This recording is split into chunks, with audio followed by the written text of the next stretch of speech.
France Maghreb 2. Bonjour à tous, ravi de vous retrouver sur France Maghreb 2, le show qui vous parle, le show qui vous écoute jusqu'à 18h, le LGF, le grand forum. Ravi de vous retrouver en ce mercredi 20 septembre avec, pour nous accompagner aujourd'hui, deux grands mâles. Anvers de Santos, bonjour.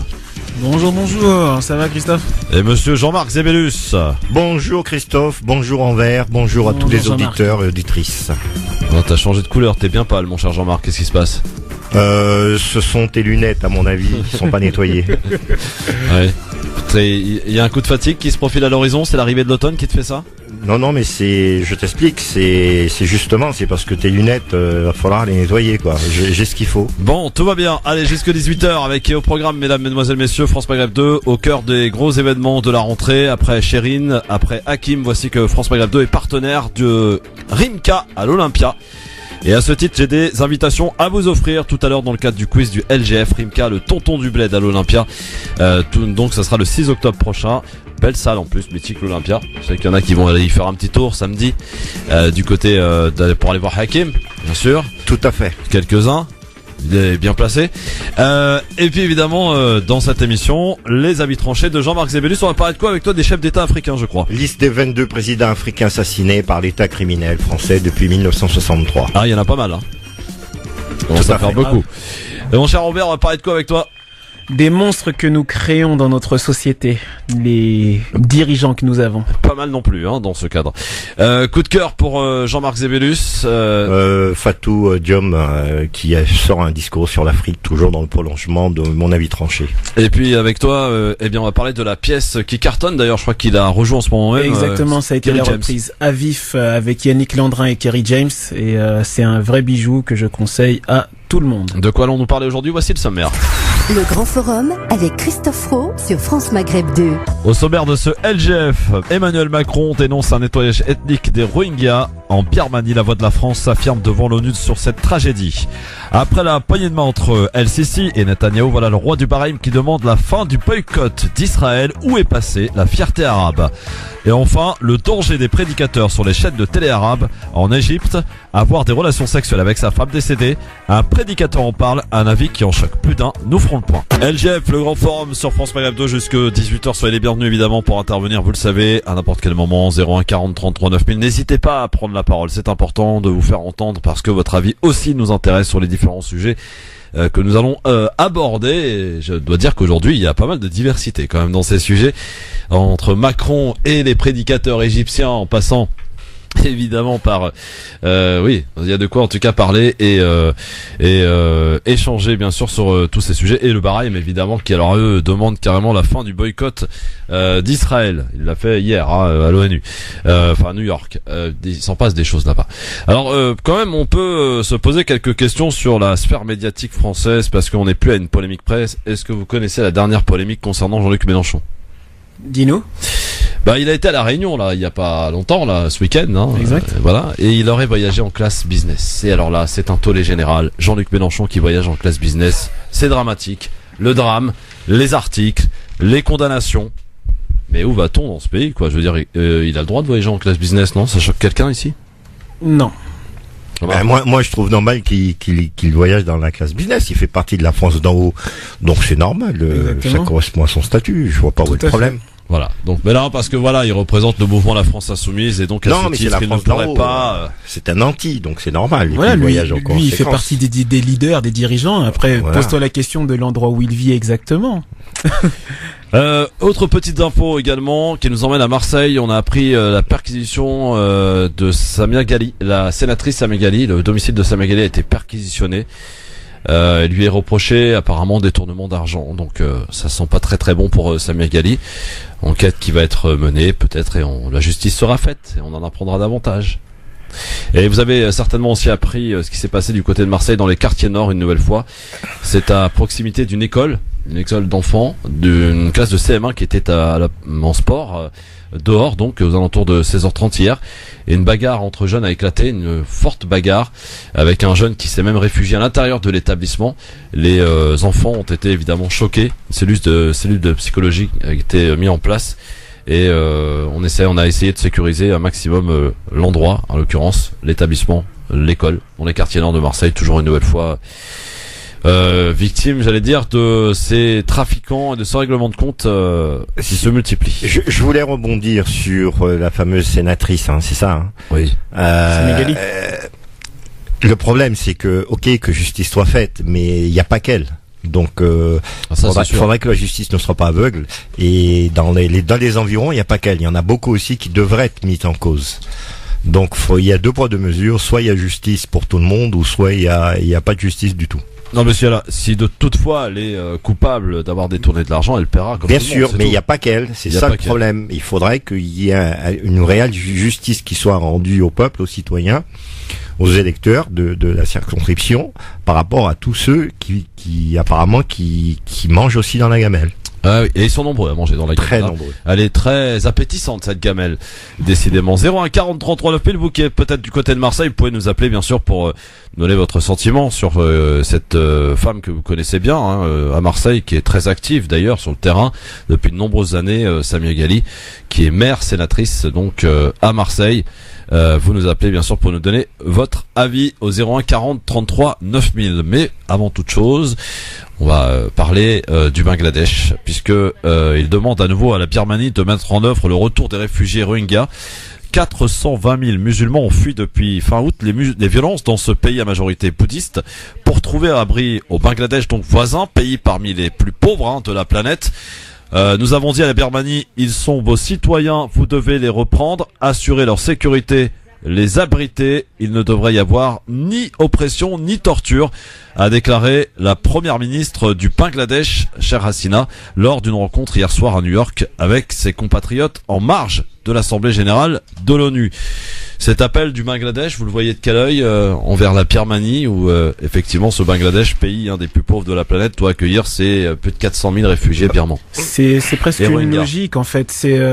Voilà, comme tu le dis, le Bangladesh est un pays très pauvre et à un moment donné, ils réussissent tant bien que mal, comme nous a dit Raïm lundi, à essayer d'aider justement cette population et avec difficulté, puisque tout n'est pas parfait, mais ils essayent. Et là, peut-être qu'il serait temps que Aung San Suu Kyi, justement, au-delà de son discours, commence à réagir et à faire les choses. Elle a réagi hier, mais son discours est vide de sens. Il faut comprendre une chose, c'est que elle a d'une part son électorat à majorité bouddhiste. Et que aujourd'hui, cette dame qui a été victime, qui a été exilée, qui a subi pas mal de choses, parce qu'il faut rappeler aussi qu'il y a eu les mercs rouges dans ce pays qui ont fait aussi pas mal de massacres. Aujourd'hui, grâce à la mobilisation internationale, elle a pu réintégrer son pays et grâce à ça, elle a été élue, etc. Aujourd'hui, elle semble être aveugle, c'est-à-dire que l'ivresse du pouvoir a pris le contrôle de son âme et de son honnêteté, si tant est elle qu'elle ait été un jour. Mais ce qui est encore plus dramatique, c'est que nous avons le pape qui a pris la parole, qui a dénoncé, nous avons Erdogan qui a dénoncé, nous avons beaucoup de gens de ce monde qui ont dénoncé, qui ont pris parti, et il ne se passe rien concrètement. C'est-à-dire que au moment où nous parlons, il y en a encore qui subissent. Les villages qui sont brûlés, c'est vraiment quelque chose d'inhumain. C'est quelque chose qu'on a quasiment pas connu. On nous parle de pas mal de gens qui ont subi des déportations, des choses comme ça, mais ça, personne ne le voit comme tel, alors que ça, c'est un génocide. Oui, alors, Envers, tu en parlais, parce que Aung San Suu Kyi donc a réagi, puisqu'elle est enfin sortie d'un silence qui avait suscité quand même les critiques de la communauté internationale. Elle s'est dit prête à un retour des réfugiés Rohingyas, mais sans donner de précision. Et ce matin, la prix Nobel de la paix a nié être devenue trop clémente à l'égard de l'armée birmane, armée que les Nations Unies accusent de nettoyage ethnique dans l'état d'Arakin donc. Et justement, l'ONU qui effectivement accuse la Birmanie de nettoyage ethnique, le président français qui a fait son premier discours en tant que président à l'Assemblée générale des Nations Unies hier. Et dans son discours, qui se veut être un discours assez anti-Trump quand même, sur la Corée du Nord, sur pas mal de sujets, notamment l'Iran, et il a eu ces mots sur la Birmanie et les Rohingyas. La nécessité, c'est aujourd'hui la fuite face aux persécutions dont sont victimes les Rohingyas. Plus de 400 000 réfugiés, dont la majorité sont des enfants.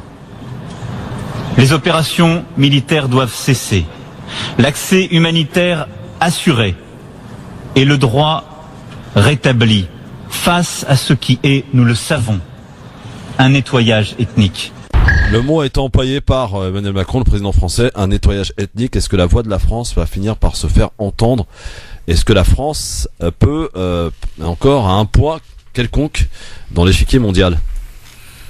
La France a un poids diplomatique. Je sais pas ce que tu en penses, Jean-Marc, mais la France a un poids diplomatique et ce qu'a dit Macron est nécessaire. On peut lui reprocher plein de choses, mais c'était nécessaire. Après, peut-être qu'il était obligé, vu le mouvement qu'il y a dans le pays de sa propre population, qui refuse de se taire face à ce génocide.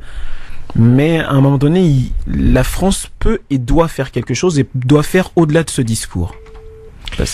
Oui. 01 40 33 9000 évidemment pour nous donner votre avis, Jean-Marc. Je partage un peu cet avis, mais je veux dire à un moment donné, faut qu'on arrête les discours et faut agir. Ouais, mais quand il y en a pas, on le dénonce. Quand il y en a, on les dénonce. Oui, mais là maintenant, on a fait des discours, c'est très bien. Erdogan, pas mal de chefs d'État ont dénoncé et d'hommes religieux, etc.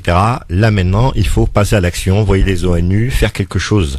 Les casques bleus, faire quelque chose. Et maintenant, il faut entrer dans des conquêtes, il faut arrêter les déclarations. Et Aung San Suu Kyi a justement pris position depuis qu'il y a une pétition qui est en marche pour pouvoir lui enlever le prix Nobel de la paix. Oui. Sinon, elle n'aurait pas bougé. Et cette pétition a pris beaucoup d'ampleur.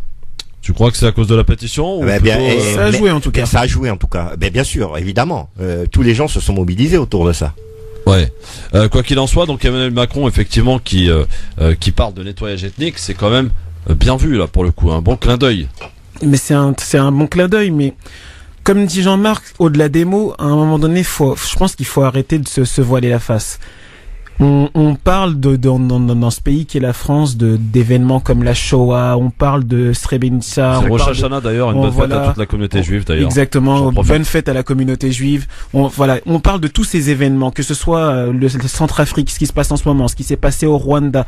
Sauf que à chaque fois, on parle, on laisse faire et un nouveau génocide qui arrive. Et tant qu'il n'y a pas d'intérêt financier, personne n'agit.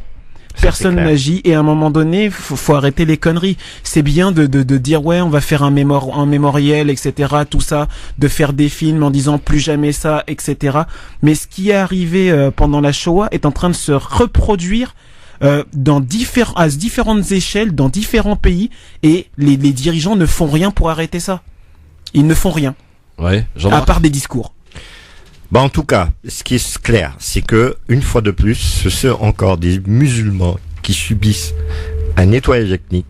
Alors, ils sont attaqués, parce qu'ils sont apatrides, ils n'ont pas la nationalité, déjà, donc on les considère déjà comme des moins que rien, ils sont réduits à moins que rien. Deuxièmement, du fait qu'ils soient musulmans, c'est encore pire. On en fait encore pire. Et là, parce que ce sont des musulmans, surtout, faut pas l'oublier, faut pas le nier, personne ne bouge, tout le monde s'en fout. Ouais, effectivement. Et d'ailleurs, Éric Nolot l'a dit, et quelques-uns l'ont dit aussi, parce que ce sont des musulmans, personne ne bouge et tout le monde s'en fout. C'est un peu près ça. Sauf que maintenant ça commence à se voir et que on commence à montrer les images et ça commence à faire un peu tache d'huile, non? Vous trouvez pas? Tu peux plus ranger la poussière sous le tapis, hein. C'est aussi simple que ça. C'est qu'à un moment, plus t'as de morts et plus t'as de gens qui réagissent. Et voilà, ça c'est tu vois, les réseaux sociaux ont un défaut, c'est qu'à un moment donné ils sont incontrôlables. Oui. Mais ils ont une qualité, c'est qu'ils sont incontrôlables également. Donc, ah oui, dans les deux sens ça peut être bien. Ouais. Les défauts de ces qualités. Ouais. Mais ce qui est sûr, c'est que aujourd'hui, il faut qu'il y ait un acte fort, c'est-à-dire faut qu'on aille dans le concret. Maintenant, on a dénoncé, super, génial, il était temps. Mais maintenant, il faut passer à la seconde acte, seconde phase. Il faut agir, il faut faire quelque chose. On peut pas continuer à brûler des enfants, à violer des femmes, parce qu'ils sont Rohingyas, parce qu'ils sont musulmans. À un moment donné, on doit avoir honte en tant qu'être humain on est complice de ça. Oui, donc il faut dénoncer. Chacun doit agir selon ses moyens, mais il faut dénoncer, il faut pas arrêter. Et c'est grâce aussi aux gens qui ont partagé sur les réseaux sociaux, qui ont démontré aussi qu'aujourd'hui c'est arrivé. Ça, faut pas l'oublier. Donc tous ceux qui ont agi, vous avez très bien fait, vous avez fait votre part, vous avez ramené votre goutte d'eau dans l'océan. Donc maintenant, il faut que les pouvoirs publics puissent maintenant faire leur part de boulot. Parce que nous l'avons dénoncé, il y a eu des manifestations, il y a eu beaucoup de choses sur cette radio. Nous n'avons pas arrêté d'en parler. Nous avons invité même des associations qui sont sur place. L'AMEP, c'est ça? Oui, l'AMEP. Collectif AMEC, etc. Donc maintenant, il faut que on passe aux actes. Sana est avec nous au 01 40 33 9000. Bonsoir Sana. Bonsoir. Bonsoir et bienvenue. Bonsoir. Vous nous appelez d'où Sana? D'Orléans. Très bien. Ah bah justement, puisque je vous tiens à Orléans, il paraît qu'il y a 3 courants associatifs musulmans qui dénoncent les apparemment tags orduriers islamophobes qui apparaissent dans la ville. Exactement. Racontez-nous un petit peu parce que... On a rencontré un phénomène assez étrange ces derniers jours sur Orléans. Des murs qui étaient tagués avec des propos islamophobes. Ouais. On a dénoncé, il y a l'association CCIF qui se bat au quotidien, d'ailleurs je salue d'ici, Julien Perron, donc, qui fait partie de l'association, qui se bat tous les jours pour cela. Le problème c'est que, c'est pas le racisme qui est le problème aujourd'hui en France, et je me permets de soulever. Le problème aujourd'hui c'est que on fait rien. Comme le monsieur qui a intervenu à l'instant a dit, on fait rien, c'est-à-dire qu'on dénonce sur les réseaux sociaux, on fait des associations, mais le concret, ça n'existe pas. Ouais, quand vous dites nous, on fait rien, c'est qui nous? Nous, la population musulmane ou la population humaine tout simplement, parce que quand on a des actes comme ça, moi je pense que ça touche pas juste les musulmans, mais ça touche l'humanité entière, que je comprends pas qu'on puisse se taire face à un nettoyage ethnique, face à tous ces propos raciales qu'on peut rencontrer, que ce soit les chrétiens d'ailleurs qui rencontrent par des extrémistes, ou que ce soit les musulmans qui le rencontrent tous les jours. Je pense qu'aujourd'hui on est juste en train de blâmer la situation, on est en train de crier haut et fort que c'est pas normal ce qui se passe, mais on oublie qu'il y a des pays qui sont beaucoup plus forts que la France aujourd'hui, qui peuvent agir, notamment l'Arabie Saoudite, qui se tait face à ça, et qui préfère donner des millions d'euros à Donald Trump lors d'une soirée avec sa fille. Il y a le Qatar qui a essayé d'agir et qu'on va attaquer parce que tout simplement c'est un pays qui a essayé de dire quoi que ce soit. Je pense qu'il n'y a pas que la France aujourd'hui qui est responsable de ce qui se passe, mais il y a aussi les pays musulmans premiers qui sont responsables. Donc croyez-moi qu'ils ont le pouvoir. Ah, c'est sûr qu'ils sont très silencieux les États arabes là-dessus, et pourtant ce sont des musulmans. Effectivement, on pourrait penser qu'en premier lieu les pays musulmans se lèvent, dénoncent, agissent. Exactement. Et usent de leur pouvoir quelque part parce qu'ils l'ont avec le pouvoir des dollars. Mais ils ne bougent pas parce qu'ils ont d'autres intérêts, parce que effectivement il y a d'autres alliances. Ils ont tout simplement fait le problème des pays arabes, et croyez-moi, parce que j'ai travaillé, j'étais aussi en déplacement dans ces pays-là. Le problème des pays arabes, c'est qu'ils sont beaucoup en retard mentalement et par rapport à la femme, tout simplement parce que leur seul problème c'est une femme, et donc on leur met une femme qui est jolie, on oublie nos frères qui sont en train de se faire tuer, et c'est ce que Donald Trump a compris très bien en amenant sa fille chez l'émir de l'Arabie Saoudite. Et puis il a ramassé des milliards et puis il est parti tout content. Les Arabes aujourd'hui, malheureusement, c'est qu'ils sont tous mis d'accord pour ne jamais être d'accord. Et nous aujourd'hui, on est en train de vouloir une solution de l'Occident, sachant que la solution doit venir de nous-mêmes. Ouais, en tout cas, ça passe aussi par être un peu plus présent aux manifestations. Quand on voit la grosse manifestation Trocadéro samedi, on m'annonce des chiffres entre 500 et 800 personnes. C'est bien en deçà de ce qu'on pouvait imaginer ou espérer. Exactement. Nous, on a fait une manifestation en Orléans, on a été 100. Ouais. Les gens, ils sont là à dénoncer sur les réseaux sociaux, ils sont pas contents, ils sont pas d'accord. Ah, mais c'est facile de dénoncer derrière son clavier. Après, quand il s'agit d'agir et de sortir un petit peu son derrière, il n'y a plus personne. En fait, dénoncer, c'est déjà un commencement, mais il faut aller au-delà de ça. Bah oui. On peut pas reprocher aux gens de que dénoncer, mais il faut sensibiliser les gens à dire, vous avez dénoncé, c'est très bien, mais allons encore plus loin. Continuons, ce n'est qu'un début. On passe par la dénonciation, mais maintenant apprenons aussi aux gens, incitons les gens, sensibilisons les gens à passer au cap supérieur. Ça, c'est aussi un travail à faire, à tout un chacun. Voilà, c'est à nous de sensibiliser. Mais ça devrait être naturel, Jean-Marc. Non, je suis fatigué depuis 20 ans, je répète les mêmes choses. Mais enseigner, c'est répéter. C'est ça. Ouais. Donc enseigner, c'est répéter. Donc, mais il faut pas se fatiguer. Ils ont fait une marche aux États-Unis qui a tout changé. Et ils ont mis 10 ans pour pouvoir y arriver sur cette marche. 10 ans. Ils ont mis pour réussir à faire cette marché sur Washington, tous les blacks qui subissaient les discriminations. Donc, il faut qu'on continue. On dénonce, mais continuons. Essayons de trouver des moyens. Essayons de trouver comment on peut faire pour pouvoir faire les gens passer à l'acte. Et vous savez c'est quoi le problème? C'est quoi le problème, ça là? C'est quand tout simplement aujourd'hui on va dénoncer quoi? On va dénoncer ce qui se passe en Palestine, on va dénoncer ce qui se passe en Irak, on va dénoncer ce qui se passe au Yémen, on va dénoncer ce qui se passe en Égypte. Et le problème aujourd'hui, c'est de se poser la question, ça tire profit à qui? Alors, je veux dire une chose. Alors, il faut aussi regarder les choses avec parcimonie. Il y a quelque temps, quand il y avait des problèmes dans différents pays, on les dénonçait pas. D'accord? Il y a 10, 15 ans, 20 ans de ça, même 30. Aujourd'hui, quand on me dit que pour les Rohingyas, il y avait entre 500 et 800 personnes, d'accord, c'est pas assez, mais il y a 10 ans, il y aurait eu 2-3 personnes, voire personne. Non, c'est pas vrai ce que tu dis. Si. Tu te rappelles pas des manifestations importantes sur la guerre du Golfe? Non, la guerre du Golfe, c'était une exception, la guerre du Golfe. Mais là, on parle des Rohingyas. On parle des Rohingyas. On parle de cas isolés dans le monde. C'est autre chose. C'est pas faux. C'est autre chose. Non, c'est autre chose. Je vais rejoindre ce que dit Jean-Marc. C'est pas faux.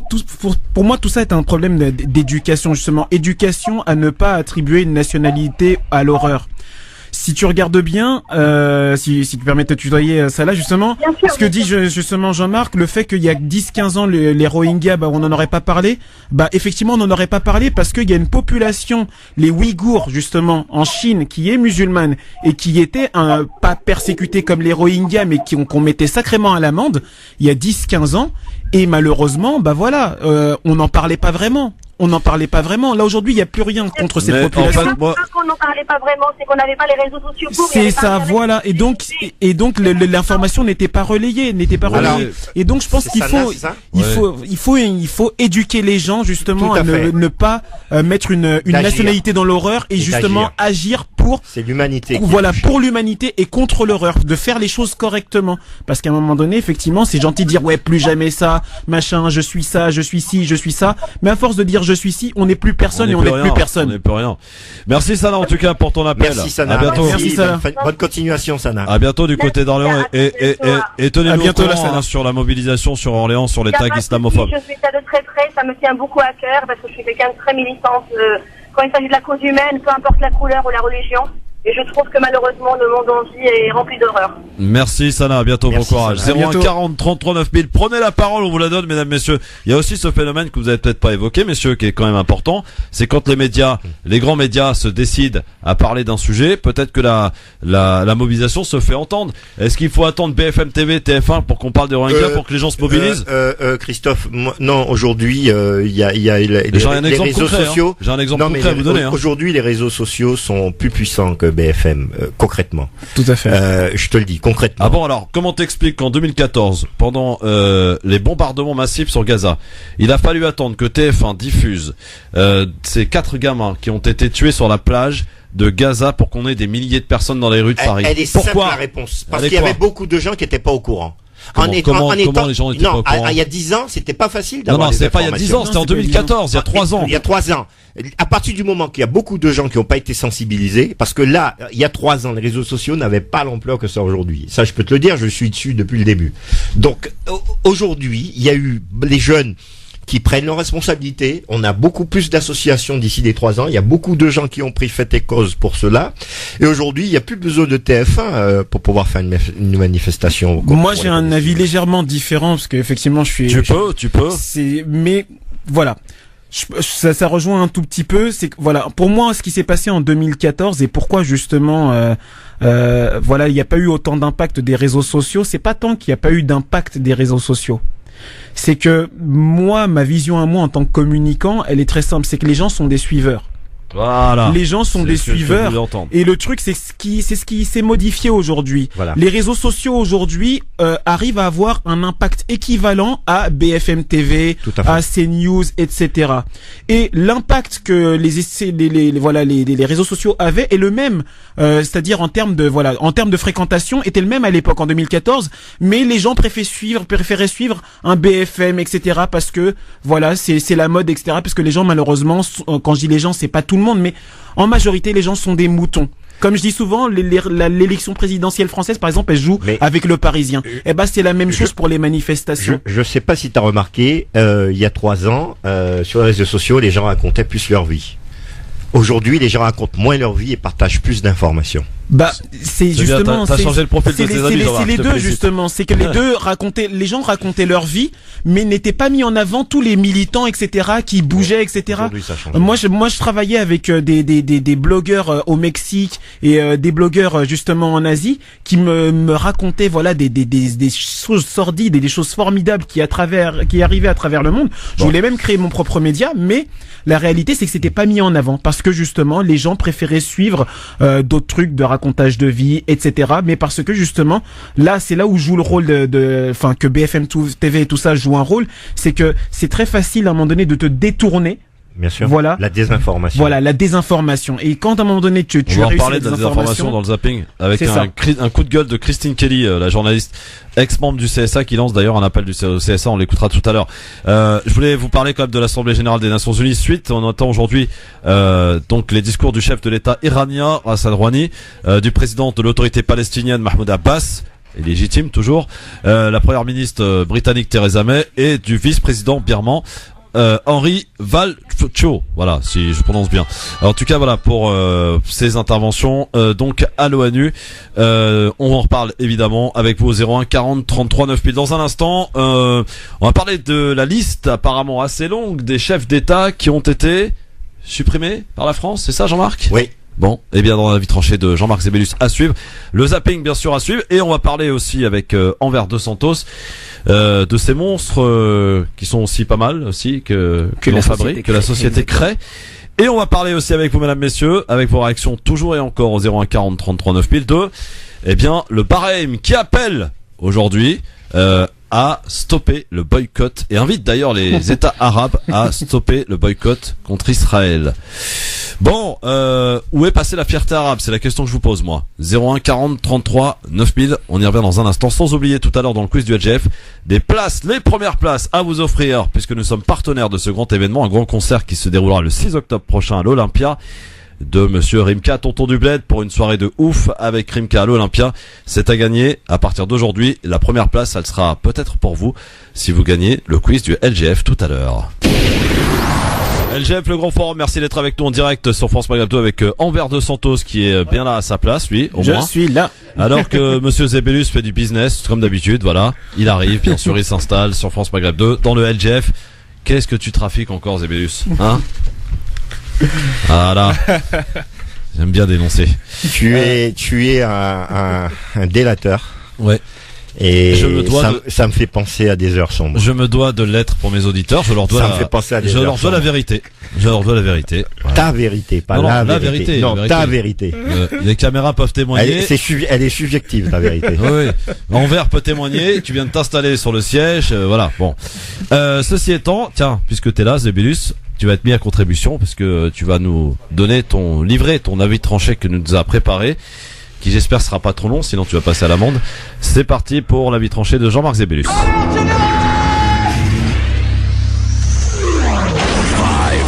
3, 2, 1, 0. Je fais quoi que ce soit, c'est la mise à pied. Alors piétinez-moi, allez-y. Et il va nous parler, Jean-Marc Zébélus, des chefs d'État africains qui ont été... Selon le site Stop Mensonge, publié par Laurent Freeman, il y a une liste de 22 présidents africains assassinés par l'État français, dit-il, depuis 1963. Depuis 1963, plus de 22 présidents africains alors au pouvoir ont été assassinés. Beaucoup d'entre eux gênent les puissances coloniales en place et surtout la France dans notre continent d'Afrique. Le dernier en date, c'était Muammar Kadhafi, guide révolutionnaire libyen tripolien. Donc on connaît comment ça s'est passé. Et donc il en convient de dire que depuis De Gaulle a sacrifié les indépendances africaines au profit de celles de la France. Pour 4 raisons. La première, c'est le rang de la France à l'ONU avec un cortège d'États clients qui votent à sa suite. La deuxième, c'est l'accès aux matières premières stratégiques, pétrole, uranium, or, bois, cacao, etc., manganèse. La troisième, c'est le financement de la vie politique française. à travers des prélèvements sur l'aide publique du développement ou sur la vente des matières premières. Et la quatrième raison, c'est le rôle de la France comme sous-traitant des États-Unis auprès des pays africains. Donc pour ces 4 raisons, la France a mis en place un système qui nie les indépendances. Et c'est pour ces 4 raisons que le sang coulait sur le continent, notamment au Cameroun. L'UPC luttait pour obtenir l'indépendance. Niobé a été écrasé entre 1957 et 1970 dans un bain de sang. On a aussi le 13 janvier Sylvanus Olympio, le premier président démocratiquement élu, assassiné par le sergent Étienne Hiedema à la tête d'une clique d'anciens soldats après la guerre du Vietnam. Ils ont fait un coup d'État avec à l'appui des officiers français qui étaient soi-disant chargés de la sécurité d'Olympio. Ils ont été assassinés, ce président, le 13 janvier 1963. Et Hiedema Étienne a passé plus de 40 ans au pouvoir. Il a fait un règne digne de Ceausescu et laissa un pays qui a sombré dans le chaos et dans la pauvreté. Il ne connaîtra l'indépendance, ce pays, la vraie qui réclame pour son pays. Barthélemy Boganda trouve la mort, lui, en mars 1959. Alors, pour aller encore plus loin, on va dire que le Gabon également a connu la même chose, assassiné parce qu'il refusait d'être des marionnettes de la France. Nous avons encore plus loin, un peu plus loin, nous avons des cadavres qui ont disparu. Nous avons, alors, dans cette liste, nous avions John Aguiye Ironsi, président de la République du Nigeria, Abdi Rachid Al-Shermak, président de la République de la Somalie, et j'en passe. Donc, à ce jour, à aucun moment, on a cité les États complices de ces coups d'État, de ces crimes, à la Cour criminelle internationale. Ça a commencé depuis De Gaulle et ça a continué sur Sarkozy. Aujourd'hui, on ne sait pas de quoi demain fait, on ne sait pas pour l'instant ce que M. Hollande a fait, on ne sait pas pour l'instant ce que M. Macron fait, mais charge est de constater qu'il y a des méfaits, il y a des crimes qui sont commis, des coups d'État qui sont fomentés par les États qui avaient coloniser ces pays africains qui se retrouvent à un moment donné dans le chaos et l'exploitation des matières premières, l'exploitation des richesses africaines, justement, reste toujours au profit de ces États qui étaient colonialistes. Merci beaucoup Jean-Marc pour cet excellent avis tranché et un peu d'histoire, ça fait du bien. On va juste préciser quand même que la France, qui est accusée dans ce texte, n'est pas le seul pays à procéder à ce type d'action. Non, on parle qu'ils ont joué un rôle relativement important, soit en tant que sous-traitant, il y a d'autres pays qui procèdent aussi. Bien sûr, il y a d'autres pays, mais celui qu'à l'empreinte la plus marquée reste quand même la France, notamment si on parle du cas, par exemple, qui s'est passé en Côte d'Ivoire, si on parle de ce qui s'est passé aux Comores, avec le monsieur Bob Denard, etc. Et on se rend compte que dans la plupart des cas, d'une manière ou d'une autre, on retrouve que quelque part la France est souvent impliquée. Anwar El-Sadat, président de la République d'Égypte, c'est reconnu par tous. Donc, et j'en passe. Ouais. Patrice Lumumba, Thomas Sankara. Bien sûr. Moi, il me suffirait de te donner des noms. Désiré Kabila. Voilà, pour pouvoir confirmer ou infirmer. Après, sans preuve, tu peux effectivement toujours crier au complot, etc. Mais la réalité, c'est que le continent africain est un continent très, très, très riche. Et celui qui a la main mise sur les ressources, il se met bien. Ouais, absolument. Alors, dans un instant, on va parler de ces monstres que cette société fabrique. Avec toi, mon cher Envers, une petite réflexion que tu vas nous livrer. Mais pour l'heure, avant de parler du zapping, il y a une petite actualité française, messieurs. Laurent Wauquiez, vous connaissez ? Eh bien, il paie son mea culpa. Le président de la région Auvergne, Rhône, est candidat à la présidence du Parti Les Républicains, vous le savez, se met en disponibilité de la fonction publique. Il était mis en cause pour avoir cumulé 13 ans de droit à la retraite pour seulement 2 mois de travail au Conseil d'État. Une polémique que Laurent Wauquiez a essayé d'éteindre au plus vite. Dans sa première réaction, il s'était posé en victime d'une poule puante. Il écrivait ne pas être dupe de ce genre d'attaque en pleine période de reconstruction de l'opposition. 13 jours après les révélations du site d'information local Lyon Capitale, il a finalement reculé au micro de BFM TV ce matin. Écoutez. La situation est la simple application de la loi. Et je comprends que ça puisse choquer. Aujourd'hui, j'ai donc décidé de mettre fin à tout avantage dont je pourrais bénéficier dans mes cotisations de retraite. Ce qui signifie que je mets fin à mon détachement et que je me mets en disponibilité de la fonction publique. Alors, après être resté droit dans ses bottes, Laurent Wauquiez reconnaît donc avoir fait une erreur, une stratégie de défense en 2 temps, qui rappelle celle employée par un certain François Fillon pendant l'affaire Pénélope. Laurent Wauquiez, qui dénonçait le concert de l'assistanat, se retrouve donc fragilisé et mis face à ces contradictions. Le président de la région Auvergne-Rhône-Alpes espère avoir éteint ce début d'incendie. Il se présente même en modèle de vertu. D'autres, dans le même cas, avant lui, étaient portant aller plus loin en démissionnant de la fonction publique. C'était le cas notamment de Bruno Le Maire et de Nathalie Kosciusko-Morizet. Pensez-vous que cet incendie Wauquiez va s'éteindre par cette simple déclaration de ce matin chez le confrère de BFM TV? Non, mais c'est une boutade. On peut pas comme ça décider qu'on renonce à ses droits à la retraite. Ce sont des droits acquis. Donc il est en train de nous enfariner. C'est encore de l'enfumage. Je pense que ayant ce comportement dans une France où une majorité du peuple trime pour pouvoir s'en sortir, des gens qui ont travaillé 40 ans de leur vie, qui ont 600 euros, 200 euros, 300 de retraite, où des gens on leur dit oui mais votre caisse a fait faillite et patiti et patata, et qui n'ont pas droit justement à avoir une retraite digne de ce nom, puisque quand on a la retraite on est réduit de son salaire, on n'a que 70% environ. Donc je veux dire que tout ça il faut vraiment qu'il y ait du vrai changement. Tous ces gens, ce sont des bonimenteurs. Ce sont des gens qui nous ont roulé dans la farine. Ce sont des gens qui nous ont enfumés et qui essayent d'une autre manière de vouloir aujourd'hui jouer la carte de l'honnêteté en renonçant soi-disant à leurs droits et tout, etc., en dénonçant leurs petits voisins. Mais en réalité, ils ont tous quelque chose à se reprocher, puisque dans la situation dans laquelle nous sommes, c'était une pratique courante. Faire de la politique, c'est un métier. Il faut plus que ce soit un métier. Le problème, c'est que ça ne changera pas. Ça ne changera pas, ça a toujours été comme ça. Je pense que ça peut l'être si on regarde ce qui s'est passé un peu dans les pays du Nord, où à un moment donné, ça c'est un bel exemple. À un moment donné où ouais, mais on est en France. Oui, mais je pense que on finira, c'est obligé. Dans des générations peut-être. Si, bien sûr, mais on finira pas y arriver parce que c'est aujourd'hui, c'est obligé. Sinon, à un moment donné, on va partir dans une révolution. Mais c'est ce qu'il faut. Regarde, 1789, c'est la Révolution française. La fin, soi-disant, justement, des privilèges et en 92, justement l'abolition des privilèges. Et le truc, c'est que 1789, la Révolution française, 92, l'abolition des privilèges. Aujourd'hui, on y est toujours. Mais les gars se sont emparés. N'oubliez pas une chose. N'oubliez pas une chose, que ceux qui ont amené à la Révolution sont été les premiers qui ont été mis au pilori. Exactement. Bon, messieurs, on avance. On passe au zapping maintenant avec dans la rubrique coup de gueule. Pour commencer, celui de Christine Kelly, journaliste ex-membre du CSA, qui interpelle ce dernier justement à propos de la fausse information propagée et de plus en plus présente selon elle à la télévision. C'est ce qu'elle a déclaré chez le confrère de CNews ce matin au micro de Morandini.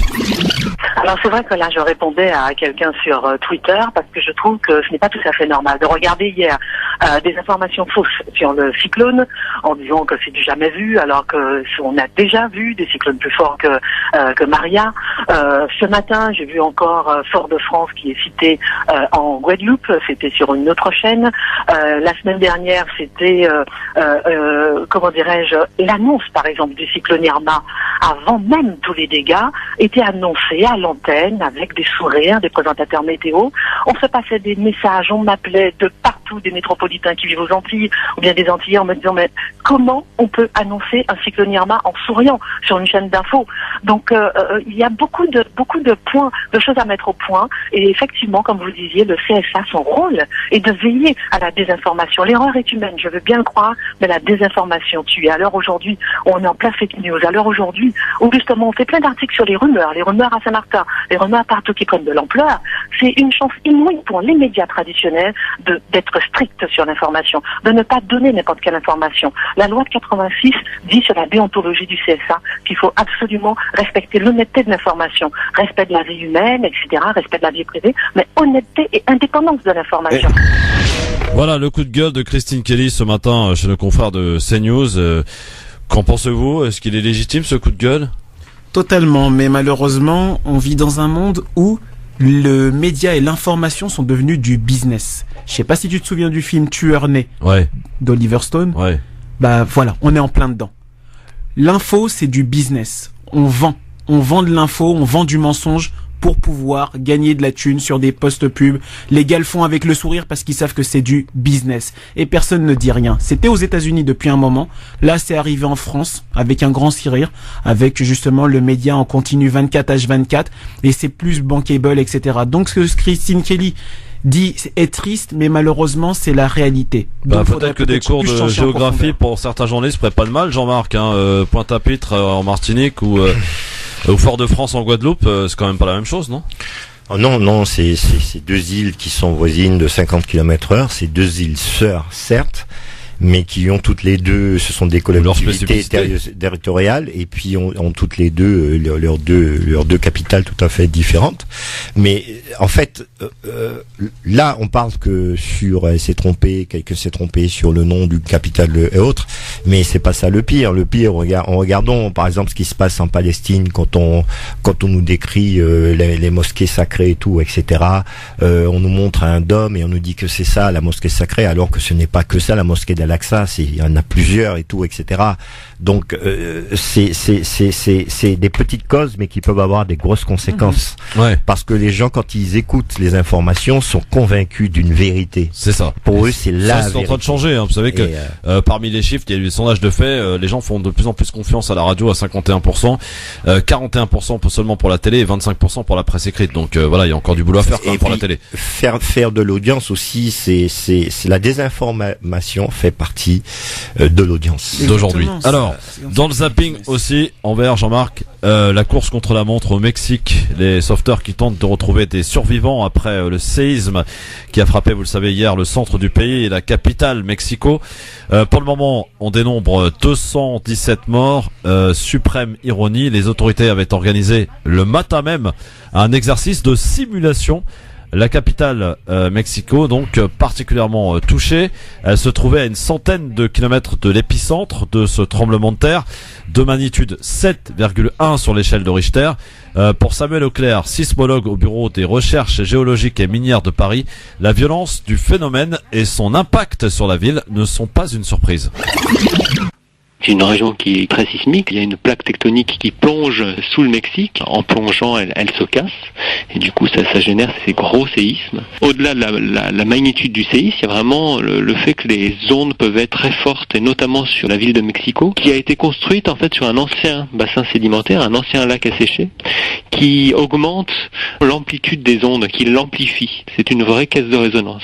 Ça a tendance à accentuer les effets sur la ville de Mexico. Il peut y avoir d'autres séismes, peut-être tout à fait indépendants, ou tout simplement du fait que là on a un séisme important qui a pu déstabiliser une faille voisine et pourrait être finalement la petite goutte d'eau qui va permettre le déclenchement d'un autre séisme. Le plus probable, c'est surtout le phénomène de réplique, c'est qu'après un fort séisme, la faille qui a bougé a besoin de retrouver un point d'équilibre, du coup va tâtonner en quelque sorte et va produire un certain nombre de séismes, la plupart du temps moins importants, mais des fortes secousses ne sont pas à exclure dans les jours, voire les mois qui viennent. La nature gronde en ce moment, Samuel Leclerc, donc pour cette petite explication très intéressante et technique. Les répliques, c'est bien connu, après un gros tremblement de terre, c'est courant. Tout à fait, mais le problème c'est que bizarrement, le Mexique, c'est la même région que la Caraïbe, que la Martinique, que la Dominique, que Saint-Barth, que Saint-Martin. Donc après les ouragans, on a ça. Il faut savoir qu'on est sur la même plaque tectonique concernant tous ces pays de l'arc antillais. Ça veut dire que ça peut avoir des répercussions aux Antilles. On a des tremblements de terre, j'en ai connu, c'est quelque chose d'épouvantable. Il n'y a pas eu de gros dégâts parce qu'on est rentré très tôt dans les normes parasismiques. Mais j'ai connu des tremblements de terre, c'est quelque chose d'épouvantable. On comprend pas ce qui se passe, on entend des bruits bizarres, on voit la table trembler, on voit les tableaux tomber, on comprend pas. Vous avez vu les images au Mexique, des immeubles qui tombent? C'est terrible. Terrible. Sachant qu'en 1985, le 19 septembre, il y avait eu à 7h du matin, à 7h du matin, il y avait eu 10 000 morts. Mais le problème, c'est qu'on a demandé de prendre des mesures parasismiques. Et le problème, c'est que il y avait déjà des immeubles déjà construits qui respectaient pas ces normes, et puis ils respectent pas forcément ces normes.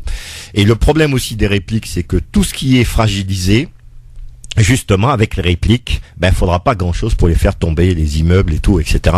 Mais c'est quelque chose de catastrophique, parce que c'est une population très très densifiée, Mexico. Donc, il y a énormément d'habitants. On parle de, je crois, 20 millions d'habitants dans Mexico et la périphérie. Donc, en plus, ils subissent en ce moment le taux de criminalité, c'est le plus important dans le monde, dans ce pays. Avec une agression toutes les 30 secondes, je crois. Oui, c'est le pays le moins sécurisé avec la mainmise des narcotrafiquants. Donc c'est terrible. Je veux dire que maintenant ça doit nous amener aussi à faire preuve en tant qu'être humain de plus d'humilité. Alors, revenons à des choses plus terre à terre, j'ai envie de dire. La démocratie, ce n'est pas la rue. C'est ce qu'a déclaré hier soir Emmanuel Macron sur CNN. Une interview en anglais, s'il vous plaît, réalisée en marge de l'Assemblée Générale de l'ONU. Le président français, interrogé sur les prochaines manifestations en France contre la loi travail. Il a une particularité, Macron, c'est qu'il aime bien s'en prendre aux manifestants, aux gens en général, quand il est à l'extérieur. Vous savez comment on appelle ça chez moi? On l'écoute. J'ai été très clair durant ma campagne sur ces réformes. Je les ai expliquées, je les ai présentées pendant des semaines et des semaines. Et j'ai été élu sur ces réformes. Je crois en la démocratie et la démocratie ne se fait pas dans la rue. Donc je suis très calme avec ça. Et je pense qu'au tout début de votre mandat, vous avez un capital politique et vous devez l'utiliser. Je ne me préoccupe pas de ma popularité. Mon pays a besoin d'être réformé. Il y a 10% de chômage et presque 25% chez les jeunes. It's useless to have political capital and to stay in such a situation. So I'm passing reforms on the labor market. Donc je fais mes réformes sur le marché du travail, sur la formation du travail, sur l'éducation, l'investissement, sur l'enseignement. Et bien sûr, vous faites face au mécontentement. Ça va, je le sais très bien tout ça. Et vous savez quoi? Si c'était simple de réformer, les politiciens classiques l'auraient probablement déjà fait. En tout cas, il parle bien anglais, hein, Macron. Ça, on peut le dire. Voilà. Bien sûr, pour le coup, on n'a pas honte par rapport à certains présidents. Hein, mais en tant que financier, c'est obligé. Ouais. Tout se passe en anglais, donc. Bon, c'est pas la rue qui gouverne. Ça me rappelle une phrase de. Ouais, mais en fait, de Juppé en 95. Ce que je trouve, c'est que faire des réformes pour des réformes, c'est pas ce qui est reproché à Emmanuel Macron. Ça, c'est la première chose. La deuxième chose, c'est que il dit qu'il a été élu par le peuple. C'est 24% des votes exprimés, ce qui représente pas beaucoup du tout. Donc, c'est un vote par défaut, certes. Les réformes, on en veut bien, mais commencer par s'attaquer aux APL des personnes qui sont dans des difficultés, etc. Et on voit que les conséquences se répercutent sur les HLM qui ont du mal à voir justement les moyens de financer. C'est parce que ça représente beaucoup d'argent pour eux, les rénovations, etc. Le développement de leur comment dirais-je, de leur patrimoine social. Donc, je pense que faire des réformes pour des réformes, réformer le pays, il n'est pas dit qu'il part dans le bon sens et qu'il réforme les bonnes choses. En tout cas, Robert, t'as remarqué que Macron, il aime bien jeter des petites phrases comme ça, un peu assassines quand il est à l'extérieur. Hein. En Athènes, il avait traité les gens de feignants, de sinistres. Oui, et la démocratie commence dans la rue. Hein. Ouais. Si le peuple vient de la rue, tout vient de la rue. Et à un moment donné, forcément, il s'en souviendra et il le saura. Là, pour l'instant, il est en position de force, mais le peuple réagira forcément à un moment donné. Alors, autre déclaration de Emmanuel Macron qui s'est également revenu sur la situation dans les Antilles françaises, de nouveau confronté, vous le savez, à un ouragan de niveau 5 dans la nuit de mardi à mercredi, après Irma qui a balayé les îles de Saint-Martin et Saint-Barthélemy. C'est Maria donc qui a touché plus particulièrement la Guadeloupe et la Martinique. Écoutez Emmanuel Macron sur justement ces événements survenus aux Antilles. Je veux ici redire que l'ensemble des pouvoirs publics français, l'ensemble des personnels compétents, aussi bien à Paris que dans l'ensemble du territoire et des territoires concernés, est pleinement mobilisé pour faire face aux urgences qui sont liées directement au phénomène météorologique, comme à ses conséquences sur le terrain. Nous restons extrêmement vigilants dans les prochaines heures et les prochains jours sur ce sujet. Voilà, est-ce que c'est une manière peut-être de rétablir un petit peu quelques fausses notes qu'il y a pu y avoir sur la situation de Saint-Martin? Sachez quand même qu'en Guadeloupe, Maria a fait un mort et 2 disparus. La personne disparue indique la préfecture n'a pas respecté les consignes de confinement. La préfecture qui précise d'ailleurs par ailleurs que tous les réseaux routiers ont été impactés par des chutes de branches ou d'arbres. En outre, 80 000 personnes restaient privées encore d'électricité hier soir, soit près de la moitié des foyers de l'île. Voilà. Enfin, mais en fait, pour en connaissant un petit peu bien le secteur, la région, et avoir déjà subi des cyclones, ce qui est clair, ce qui est net, qui est clair, qui est précis, et que disent les gens là-bas, l'État français n'a pas fait ce qu'il faut. C'est-à-dire que les gens se sont retrouvés sitôt le cyclone passé. Ils n'ont pas fait venir des troupes, des militaires. On en a suffisamment aux Antilles, en Guyane et tout, etc., dans la région, pour pouvoir tout de suite, une fois que le cyclone est passé, intervenir. Donc ça, c'est déjà un gros problème. C'est déjà un gros problème. Bon, le problème, c'est que, ok, on a peu anticipé, on n'a pas évalué, etc., etc., etc. D'accord, parce qu'au dernier moment, des fois, le cyclone, il change de trajectoire. Mais en revanche, dans les 24 heures, les 48 heures qu'on suivi, il y avait personne. Les gens se sont retrouvés vraiment livrés eux-mêmes. À eux-mêmes, et les gens, même des gens qui ont de l'argent, les gens qui ont de moyens, n'avaient pas d'argent, ont dû piller pour se nourrir. Il y a des gens qui déclarent, oui, j'ai pillé, j'ai de l'argent, j'ai tout, mais j'ai tout perdu chez moi. J'ai pillé. Oui, je reconnais, pour nourrir mes gosses. Bon, on enchaîne, mon cher Robert. À toi de jouer maintenant pour nous livrer ton avis tranché pour ce mercredi à l'écoute du LGF sur France Maghreb 2. C'est bien là que ça se passe.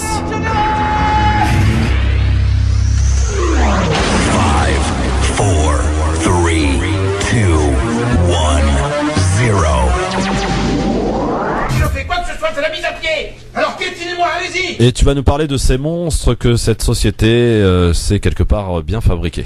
Exactement. On dit souvent toute société a les monstres qu'elle mérite, mais je pense également que toute société a les monstres qu'elle crée. Vous allez me comprendre. Le premier cas donc que je citerai est Donald Trump. Non pas parce que nous en discutions un peu plus tôt avec Jean-Marc.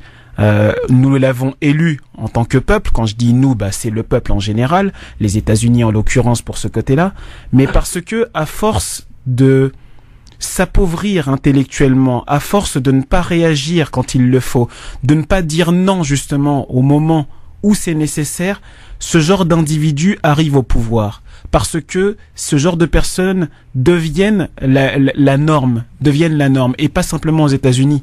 Ce que Donald Trump fait actuellement avec ses petites joutes verbales sur Twitter ou à l'ONU avec justement la Corée du Nord, ou ce que fait tel ou tel dirigeant à travers le monde, parce qu'ils sont nombreux, ce qui se passe avec Aung San Suu Kyi qui est silencieuse justement avec les Rohingyas, tout cela c'est parce que justement intellectuellement nous ne réagissons pas.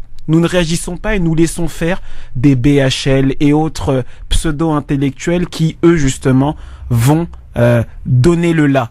À un moment donné, je pense qu'il est nécessaire pour chacun d'entre nous, pour ne pas créer ces monstres dans la société, qui commencent par leur présence dans des émissions de télé, de télé-réalité, ou même dans des shows, ou même dans la politique, dans des petites localités. Il est nécessaire justement de s'éduquer, de se former, pour peut-être à un moment donné offrir d'autres choix, offrir justement la possibilité d'avoir une conscience que la personne qui va nous représenter peut devenir justement cette espèce de monstre que devient Donald Trump, parce qu'au départ le gars était il était entrepreneur. Il est passé à la télévision, sauf que quand tu adoubes ce genre de personnes, eh bien justement les médias en font leur chevalier et plus tard peut-être leur futur candidat, et ainsi ils jouent à l'élection. Donc je vais pas crier au complot en disant que ça n'est pas le peuple qui élit son président, mais à un moment donné, si on cesse d'être manipulable et manipulé, à un moment ils feront beaucoup plus attention au choix de ces monstres qui nous gouvernent. Merci Robert pour cet avis tranché, bien sûr, que beaucoup sauront entendre et accueillir. Dans un instant, mesdames, mesdemoiselles, messieurs, où est passée la fierté arabe ? Puisque le Bahreïn appelle à la fin et appelle les États arabes à cesser le boycott contre Israël. Et nous allons aussi parler du danger des prédicateurs sur les chaînes de télévision arabes, avec cet exemple, ma foi très parlant, mais en même temps horrible. En Égypte, un prédicateur a été heureusement écarté de la sphère médiatique parce qu'il a osé émettre une fatwa autorisant l'homme à avoir une relation sexuelle avec sa femme décédée. C'est du pur dégueulasse. et ça existe pourtant. À tout de suite sur France Maghreb 2. On n'en oublie pas aussi le quiz avec les premières places à gagner pour Rimka à l'Olympia en partenariat avec France Maghreb 2. C'est le 6 octobre. Merci d'être avec nous sur France Maghreb 2, 17h28, le LGF, le grand forum avec Jean-Marc Zébélus, avec Envers de Santos qui sont avec nous aujourd'hui, messieurs, dames, pour parler évidemment, échanger, débattre dans cette émission avec vous aussi au 01 40 33 9000.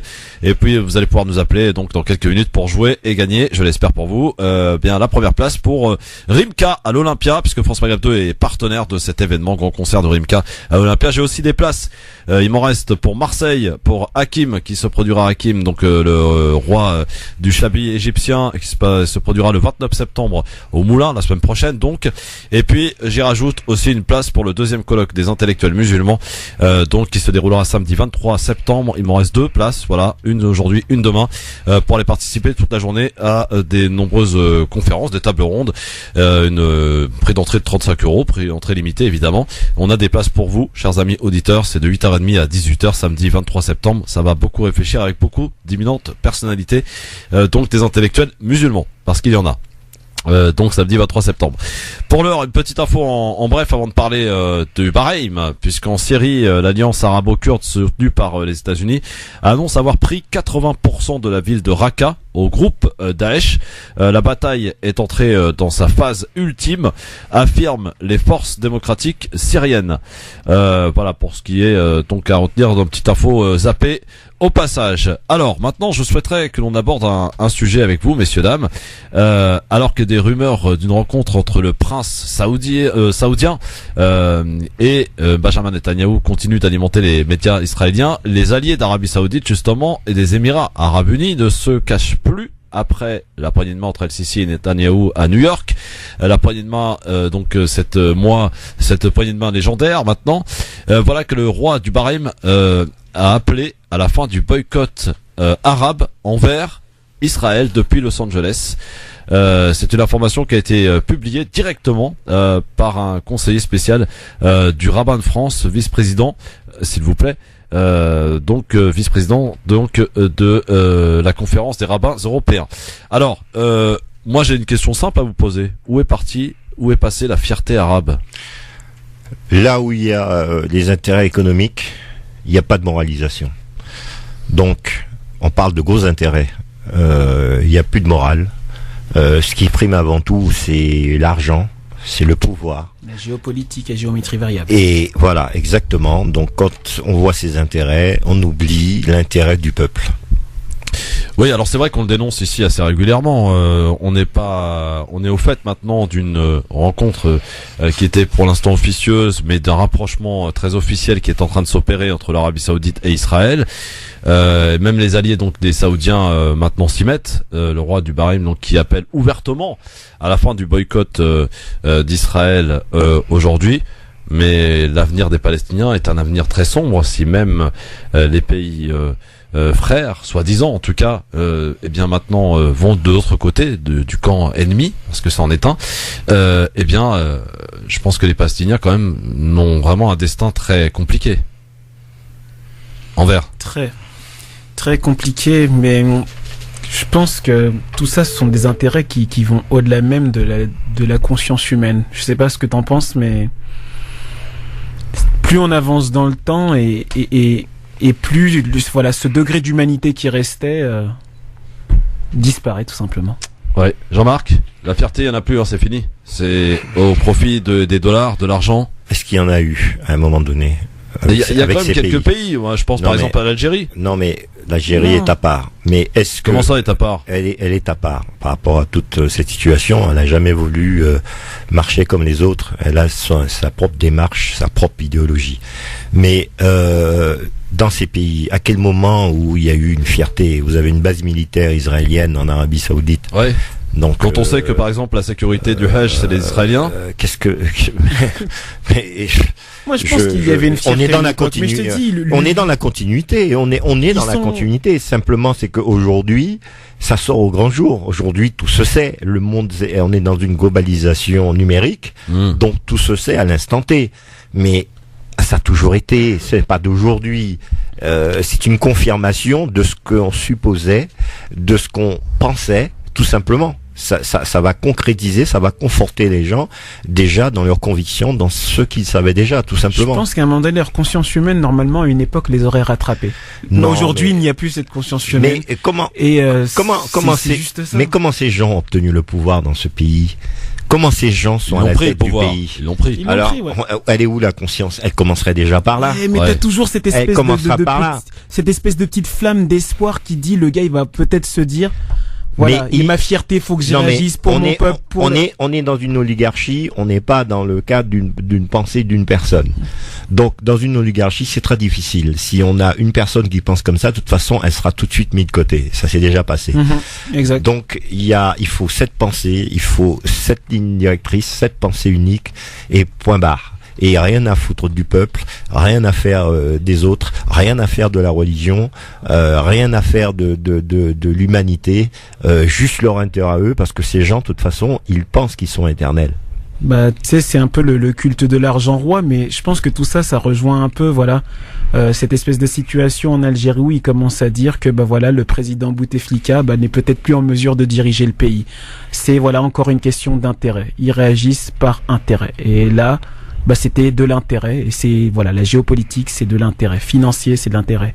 À géométrie variable, l'humain n'existe plus, si ce n'est cette envie de pouvoir et de thunes. On ne fait pas la politique pour s'appauvrir, on ne prend pas le pouvoir pour s'appauvrir. Malheureusement. Quand on prend le pouvoir, c'est pour s'enrichir. Et pour non seulement s'enrichir, mais enrichir ses générations à venir.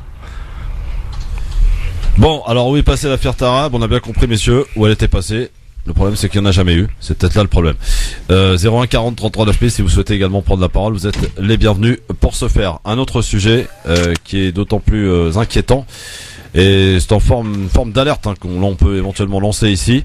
Ces prédicateurs qui officient sur les nombreuses télévisions arabes, et ils sont très nombreux d'ailleurs. Je vais juste prendre un exemple assez criant, assez parlant.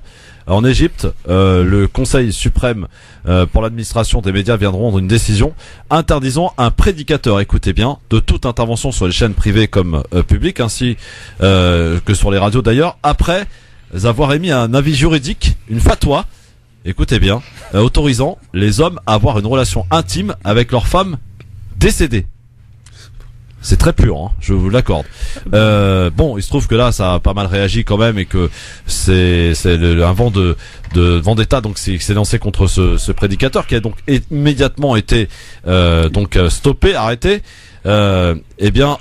Ceci peut-être est l'occasion de parler de ces nombreuses personnes qui regardent ces prédicateurs. C'est par millions quand même l'audience de ces chaînes de télé arabes. On peut y entendre, et c'est un exemple parmi tant d'autres. Là, vous m'accorderez que l'exemple est quand même assez chaud quand même, mais il y a des fatwas comme ça qui naissent de ces prédicateurs qui ne sortent de je ne sais où, et qui ont quelconque je ne sais pas d'où ils sortent, et qui se permettent comme ça d'émettre des avis sur l'islam. C'est gravissime. Alors, que peut-on faire pour éradiquer ce phénomène de ces prédicateurs, de ces salopards, parce qu'il n'y a pas d'autre mot, qui viennent un peu plus aveugler, j'allais dire, peut-être certaines personnes? Le problème, c'est que aujourd'hui, la religion est prise en otage par les théologiens. Chacun y va de son idéologie, de sa lecture, de sa compréhension, et veut l'inculquer aux autres. Il est là le problème. Je pense que, en dessous de ça, en dessous de tous ces fatwas, il y a aussi un prétexte fallacieux qui va consister en fait à toujours chercher à faire en sorte que les musulmans se recroquevillent entre eux, restent toujours entre eux et ne s'ouvrent pas au monde. Donc c'est toujours une manière aussi de marginaliser les musulmans pour toujours avoir la main mise sur eux, les mettre à part, ne pas vivre dans le monde, ne pas se considérer comme les autres, ne pas se dire nous sommes avant tout une communauté humaine. Et penser on est musulman avant d'être humain. Il y a beaucoup de gens qui commencent à penser comme ça.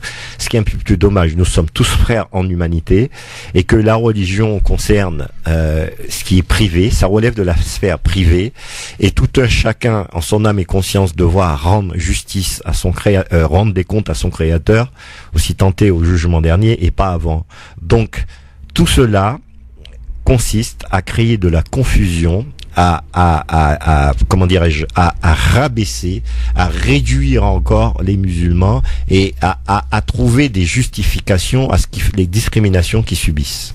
Anvers, c'est un phénomène important, c'est un phénomène qui est pas nouveau, mais ces nombreuses patois, t'as peut-être pu t'en faire l'écho, qui apparaissent encore une fois sur les réseaux sociaux, mais surtout sur les grandes chaînes de télévision arabes, où l'on peut voir des gens qui viennent te raconter l'islam, leur islam, qui est complètement à l'opposé de ce qu'est véritablement l'islam. Moi, quand on entend ça, franchement, ça donne juste envie de fuir. Hein. Bah, tu sais, c'est un peu ce qu'a dit Jean-Marc là maintenant. Après, dans l'idée, c'est ce qui est confus, et c'est confus pour les gens qui se convertissent à l'islam, mais également pour les autres qui ne sont pas musulmans. La réalité, c'est que t'as des centaines et des centaines de gens qui disent, voilà, les savants. Voilà, les savants. D'autres qui vont te dire, moi je me réfère à tel savant. Sauf que les savants, qui sont les savants? À quel savant doit-on se référer? Savants de l'Arabie Saoudite, savants de l'Iran, savants de l'Égypte, du Maroc, de la Tunisie, enfin.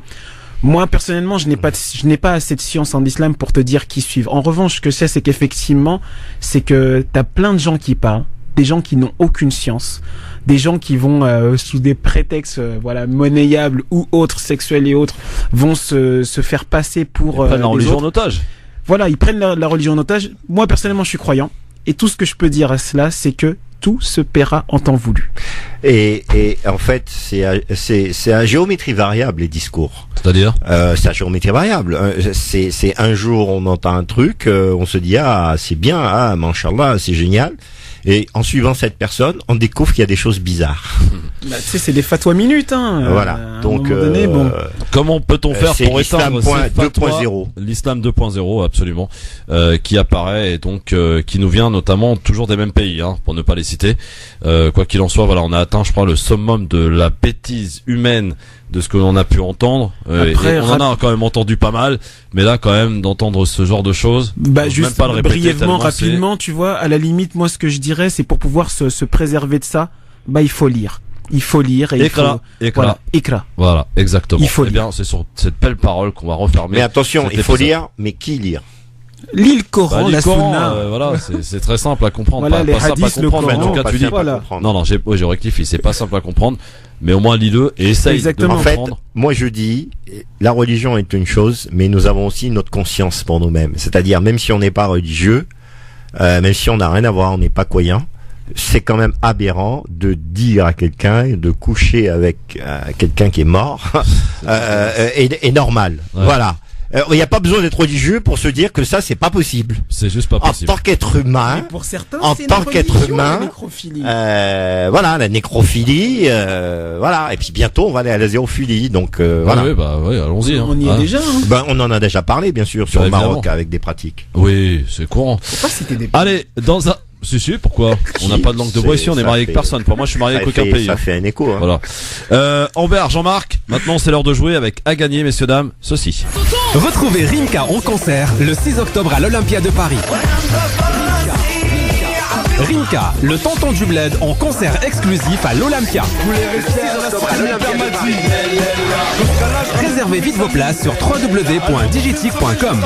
Rimka, le tonton du bled, le 6 octobre à l'Olympia en partenariat avec France Maghreb 2. Eh oui, en partenariat avec France Maghreb 2, Rimka à l'Olympia le 6 octobre prochain, un événement. Donc monsieur Rimka, le tonton du bled, je vous offre une place maintenant. Il suffit de nous appeler au 01 40 33 9000. Vous allez être deux pour pouvoir jouer au quiz du LGF avec des questions ma foi très simples. Aujourd'hui on a fait gentil, hein, comme d'habitude d'ailleurs.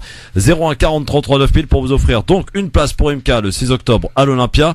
Ou si vous êtes de Marseille, j'ai une petite place aussi, il m'en reste pour Hakim le 29 septembre au Moulin. Et j'y rajoute, quoi qu'il en soit, une place pour le deuxième colloque des intellectuels musulmans offert par l'Académie française de la pensée islamique. L'événement se déroulera le 23 septembre, donc il y a du cadeau, il y a du lourd, c'est du vrai cadeau. Voilà, 01 40 33 9000 pour nous appeler maintenant et pour jouer avec nous dans un instant. On écoutera aussi les coups de cœur de nos deux chroniqueurs, Anvers et Jean-Marc. On va parler notamment de Kerry James et de sa pièce de théâtre qui fait un carton en ce moment avec Anvers. 01 40 33 9000 pour jouer au quiz du LGF, c'est maintenant qu'il faut s'inscrire. France Maghreb 2, France Maghreb LGF, le grand forum, messieurs dames, en mode quiz maintenant du LGF. Jean-Marc Zébélus, Envers de Santos qui sont avec nous. Je vous présente les candidats pour jouer aujourd'hui. Ils sont au nombre de 2 comme d'habitude. D'abord Abdelrani, bonjour. Bonjour. Bonjour Abdelrani, tu nous appelles d'où? Je suis de Paris 15e. De Paris 15e. Que fais-tu dans la vie? Est-ce que tu peux te présenter un petit peu aux auditeurs? Je suis chargé d'affaires dans le domaine des travaux publics. Donc, je suis prestataire pour les collectivités territoriales sur Paris et en proche banlieue. Cool. Très bien, on a des bons auditeurs. T'as vu. Aziz, qui est ton adversaire du soir. Aziz, bonsoir. Oui, bonsoir à tous. Bonsoir Aziz. Aziz, il se présente pareil aux auditeurs. Que fait-il dans la vie? Je veux tout savoir. VTC, je travaille dans le VTC. Ah, les VTC, très bien. Ça va, ça rapporte un peu ou c'est dur? Je viens de commencer, oui, je suis en train de... Je suis à mon compte en fait, je commence à mon compte. Bah bon courage, bon courage et bonne continuation. Pourquoi Abdelrani rigole? J'ai senti un petit sourire narquois. Non, mais j'entends, je sais pas, comme ça, je sais pas, c'est comme ça. Bon. Ailleurs, je suis dans les nuages, là. Ouais, bon, c'est pas grave. C'est la première fois que j'appelle à la radio, et puis, je sais pas, je suis peut-être un peu le match commence déjà, en fait. J'espère que tu es un auditeur assidu. Tout à fait, depuis des années. Ouais, très bien. Bon, alors, eh bien, on va pas faire durer plus longtemps le stress, mon cher Abdelrani, donc tu vas commencer. J'ai une série de 5 questions à te poser. Idem pour Aziz. Et si toutefois on n'arrive pas à vous départager, c'est une question subsidiaire pour aller voir Rimka. Ça vous intéresse, Rimka? C'est de votre âge, ça, Rimka, non? Une petite anecdote? Ouais. J'étais avec lui en primaire, en CP. Ah bah très bien, donc tu pourras aller le voir. Ah très bien. Je l'ai recroisé il y a pas longtemps. Et tu pourras aller le voir éventuellement si tu gagnes à l'Olympia le 6 octobre prochain. Un concert en partenariat avec France Maghreb 2, et je te rajoute, si tu gagnes aussi, une invitation pour le 2e colloque des intellectuels musulmans. Idem pour toi, Aziz, d'accord?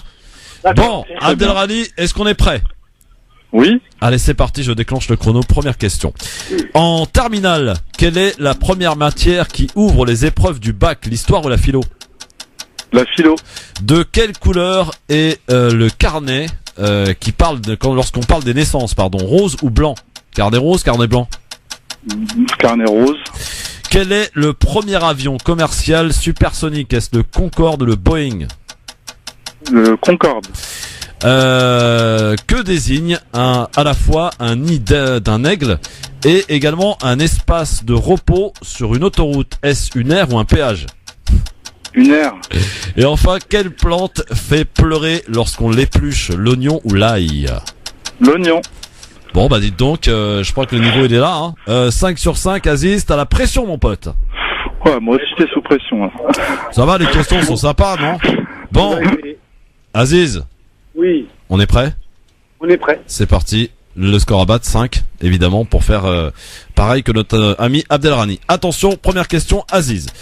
Dans quelle ville vous êtes si vous allez visiter le musée du Bardo? Est-ce que c'est à Madrid ou à Tunis? À Tunis. Quel adjectif qualifie deux droites distinctes qui ne se rencontrent jamais? Est-ce perpendiculaire ou parallèle? Parallèle. Parallèle, tu m'as dit, oui. Lors de quelle fête les enfants vont-ils chercher des œufs dans le jardin? Est-ce la Toussaint ou Pâques? La fête de Pâques. Selon l'expression populaire, de quoi peut accoucher la montagne? D'une souris ou d'un rat? Souris. Une souris. C'est quoi la réponse? Une souris. Et enfin, à quel pays appartient la chaîne de télévision BBC? Est-ce l'Angleterre ou les États-Unis? La BBC, c'est les États-Unis. Aïe aïe aïe aïe aïe. Mais non, c'était l'Angleterre, Aziz. Abdelrani, c'est pour toi la place. Tu vas pouvoir voir ton poteau Rimka à l'Olympia. Ah bah magnifique, il pas mal, hein. Il mérite quelque chose quand même. Il était pas loin. Ah bah attends, c'est le jeu, hein. C'est le jeu, ma pauvre Lucette. Voilà, bon bah Abdelrani, bravo en tout cas, belle victoire ce soir sur voilà. Aziz. Bravo Aziz aussi. La BBC c'est en Angleterre, tu le sauras. Bravo les gars, bravo. Hein. Bon, allez hop, déchire. Le niveau était là quand même. J'en déchire ma feuille. 5 sur 4, le niveau était là. Bon, Aziz, tu retentes ta chance, on est là, il y a plein de places pour Rimka, il y a pas de problème, on est partenaire, t'inquiète. Merci beaucoup. Bah je t'en prie Aziz. Merci Aziz. Maghreb 2. Merci Aziz. À bientôt Abdelrani, bah écoute, bravo, première fois, première victoire, c'est bien hein. Reste en ligne. Merci. Et tu restes en C'est ligne. le stress peut-être, c'est la chance du débutant comme on dit. C'est ça. En tout cas, reste en ligne. On va prendre tes coordonnées. Et puis, Très bien. encore bravo. Bravo. Donc voilà. Merci Abdelrani. Ne bouge pas, ne quitte Merci pas. à vous et continuez comme vous êtes, c'est super chez vous. Bon, Voilà. bah, c'est gentil. On va tâcher de continuer, Voilà. en tout Ça cas, marche. tant qu'on est là. Ça marche. Merci beaucoup, Abdelrani. On va passer au coup de cœur. C'est parti. France Maghreb 2. Le coup de cœur. Bah oui, c'est toi, Jean-Marc. Hein, puisque t'as parlé, c'est toi qui va commencer. Alors, pour quel est ce coup de cœur? Pourquoi? Explique-nous tout. C'est Fatou Diom qui parle le complexe colonial. Donc c'est un discours qui dure une trentaine de minutes, mais là je pris un petit condensé d'1 minute 38 en fait. C'est la conclusion. Et c'est pas mal à écouter ce qu'elle dit. Elle a du courage. Le dernier qui avait dit ça a été président, c'était Thomas Sankara. On sait ce qu'il est advenu. Bon, elle, je pense pas, mais en tout cas, c'est une femme qui est une vraie militante et qui parle d'un sujet qu'elle maîtrise. Donc, dès que t'es prêt, on pourra y aller. On y va. Je suis prêt. Attends, 30 secondes. Non, sauf qu'on n'entend pas, monsieur Vous Zébélus. n'entendez pas, monsieur? Non, on n'entend pas, là. C'est pas bon. Ben, Là. je vais y remédier. J'espère bien, sinon, C'est ça des sent le problèmes- licenciement, là. Vous n'assurez pas la technique, là. Voilà, merci. C'est parti. Pour moi, parler des responsabilités de l'Afrique, c'est évidemment chercher des perspectives. L'Afrique, la faute qu'elle doit reconnaître, et on doit absolument accepter cette autocritique. L'Afrique a trop longtemps gardé son complexe colonial, regardant l'Europe non comme un partenaire de négociation, mais comme un maître dont on accepte à la fois le secours, mais aussi le mépris.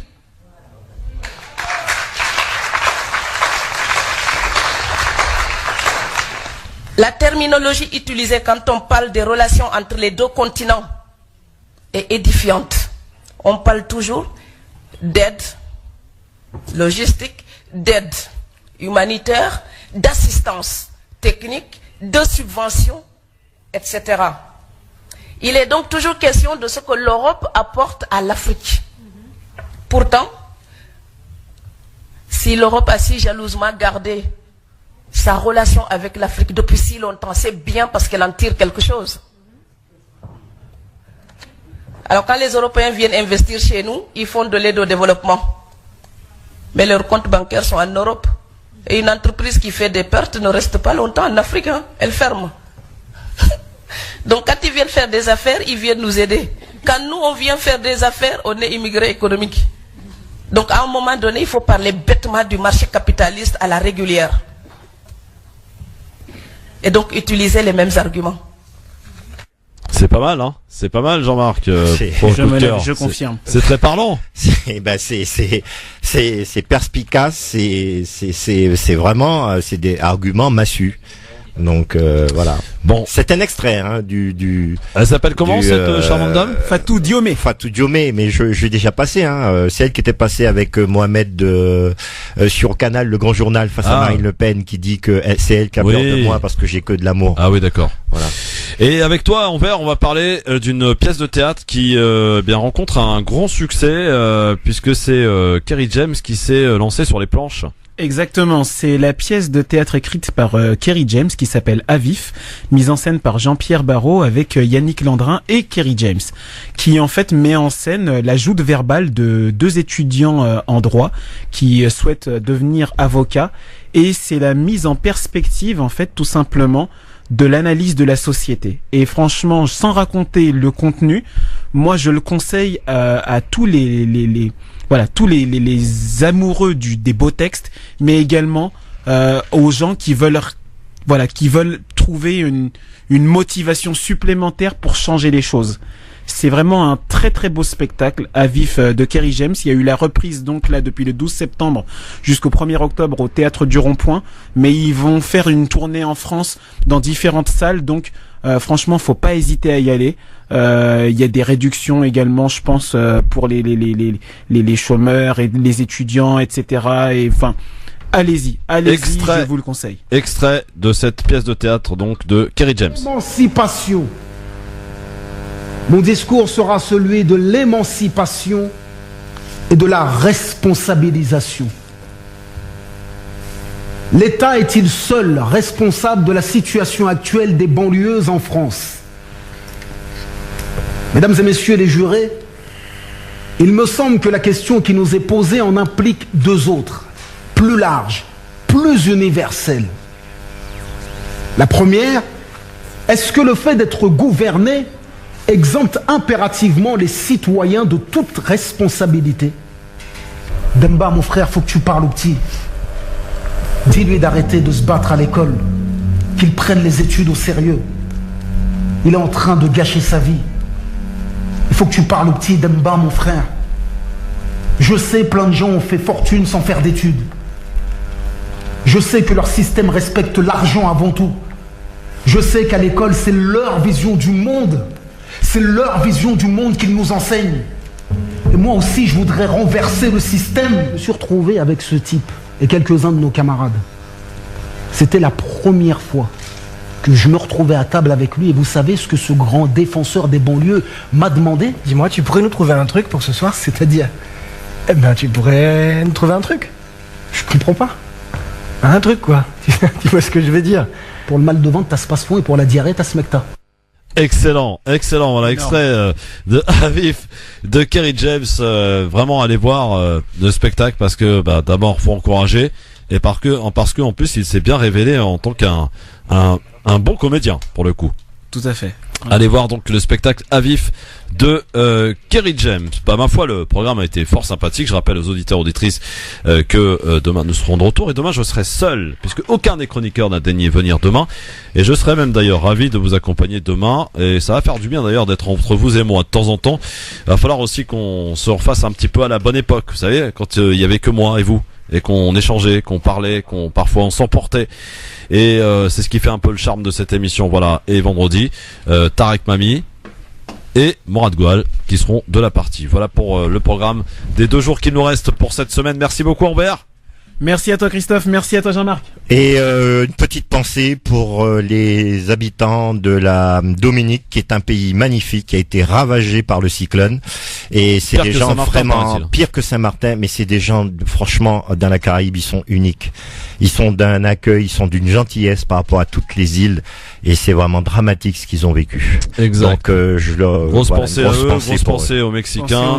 Pensez au monde en général, évidemment, et que un peu de paix revienne et un peu de tranquillité parce qu'en ce moment, quand même, entre la nature qui se déchaîne et les hommes qui sont de plus en plus injustes, ça devient compliqué à gérer tout ça. Excellente soirée, bienvenue sur France Maghreb 2. Il est précisément exactement 18h à Paris et comme partout ailleurs en France. Le rappel des titres de l'actualité, Marine Garel, bonsoir. Bonsoir à tous. Le Premier ministre Édouard Philippe a annoncé aujourd'hui une revalorisation de l'allocation adulte handicapé à 860 € le 1er novembre 2018. Elle sera ensuite portée à 900 € le 1er novembre 2019, comme l'avait promis Emmanuel Macron pendant sa campagne. Le Premier ministre a également indiqué que l'allocation adulte handicapé ferait l'objet de revalorisation à hauteur de l'inflation en avril 2018 et 2019. Et puis le gouvernement a présenté aujourd'hui une série de mesures destinées à construire plus, mieux et moins cher, selon le ministère de la Cohésion des Territoires. Au programme, de forts abattements fiscaux sur la vente de terrains en zone tendue, la création d'un nouveau type de bail pour les étudiants ou encore un prolongement du dispositif Pinel ou du prêt à taux zéro, mais dans un cadre plus restrictif. Une politique globale pour lutter contre les graves inégalités en matière de logement. La ministre des Outre-mer, Annick Girardin, est en Guadeloupe après le passage de l'ouragan Maria. Selon un dernier bilan, 2 personnes sont mortes et 2 sont blessées. 70 000 foyers sont privés d'électricité. Les écoles, administrations et les entreprises sont fermées dans toute l'île. Et notez qu'hier soir, le concert Ensemble pour les Antilles, diffusé sur France 2, a permis de récolter plus de 2 millions d'euros, une somme qui sera reversée à la Fondation de France en faveur des sinistrés d'Irma. Les recherches se poursuivent au Mexique dans les décombres des immeubles qui se sont effondrés à cause du fort séisme qui a frappé l'état de Puebla et la capitale, Mexico. Les secouristes utilisent des appareils qui doivent pouvoir détecter les mouvements à travers les murs. En Espagne, la garde civile a arrêté ce matin le bras droit du vice-président de la Catalogne. 13 hauts fonctionnaires ont également été interpellés. Et des milliers de Catalans sont descendus dans la rue aujourd'hui après l'arrestation d'une douzaine de membres du gouvernement qui veut organiser un référendum d'autodétermination interdit par la justice. Le président catalan accuse Madrid d'avoir imposé de facto l'état d'urgence. France Maghreb 2, service, info, musique, divertissement. France Maghreb 2. France Maghreb 2.